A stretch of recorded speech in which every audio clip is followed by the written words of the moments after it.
Hello, World Civilization 106. Here we are on week 10, and we are getting close to the end. And I'm sure a lot of you are feeling a little burned out, but also still excited that you are learning things. And as you were seeing, a lot of the information that you've learned in earlier classes is kind of coming into the equation of some of the new information that you're coming across. So Judaism, Christianity, and Islam, as you see, continue to make it into the news, so to speak, into each module somehow. And it's really no different for when we are going to cover in this next section on the Turkic, Mongol peoples, and I'm going to cover quite thoroughly the Ottoman Empire. And this is a very, very important set of information to see what's going on now in certain parts of the world. There's a leftover history coming from this time period, but it really is more relevant to, let's say, the western part of China, parts of the former Soviet Union, Uzbekistan, Kazakhstan, Kyrgyzstan,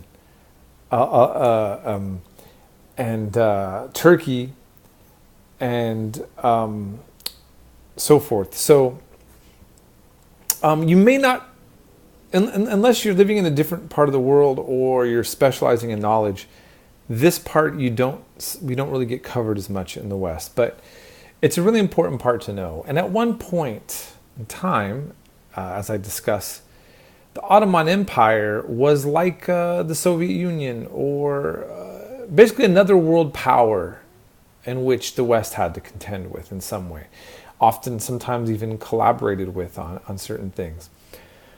But this I think you'll really find very helpful and informative.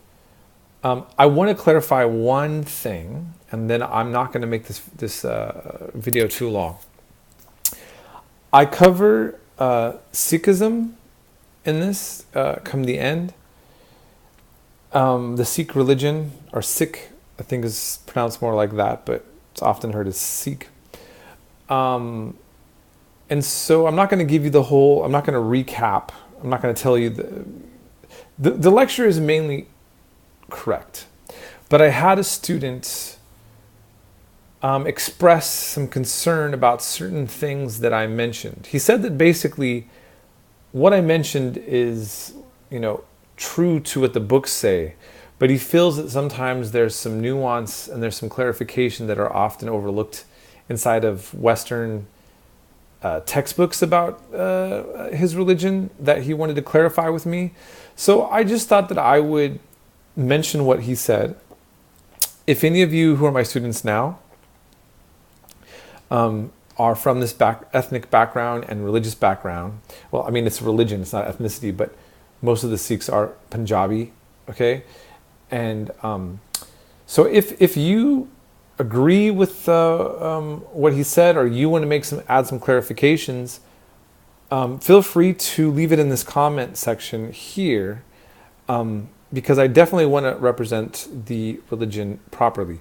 So the issue that he had was, I talked about Sikhs being a fusion of Islam and Hinduism. Now, for secular historians, I think there's a case that can be made about that. That's not how Sikhs, I think, really look at this. They see this as, God inspiring Guru Nanak, who you'll learn about. And where a lot of people see that there's the influence is because Sikhs get rid of the Hindu pantheon and they talk about Ik Omkar, one God, or God is everything. Now, in Islam, you have Allah Wahid, or Allah Ahad. God is one. The oneness of God is a very important factor. But where the difference is, according to one of my former students, what he said is that God in Sikhism isn't really a personal deity that's listening to this conversation, that's actually critiquing this conversation. And that God is basically everything. It's kind of pantheistic in many ways as well. That's my understanding as I heard it from him. And so God is important, but it's not the same view as a Christian, Judeo, or an Islamic God. Because in Islam, okay, so for instance, in Christianity, in the Gospels, Jesus says, every hair on your head is counted by God, and that he notices every falling sparrow. This is a God who is hyper-conscious, conscious and aware of everything, from the itch on your toe to every thought in your head. That's the basic idea, especially in Christianity. Judaism, it's a little more tricky, a little more complex, I think. Islam, it's pretty much the same. There's a verse, I believe, in the Quran that says God is close to man as the jugular in his neck. And it's really referring to God observing all of our deeds and our thoughts. And what my the former student, who's also now a friend of mine, expressed, that's not the conception of God that Sikhs have. So that's not really accurate to say that they get their concept of one God from Islam, because it's a very different way of looking at the oneness aspect. And I think it's just, as a general rule, that Sikhs have, in India, have really faced a lot of pressure to be associated with Islam in some way, or Hinduism, compared back and forth. And they really like to, I think, see themselves as quite unique in their own development.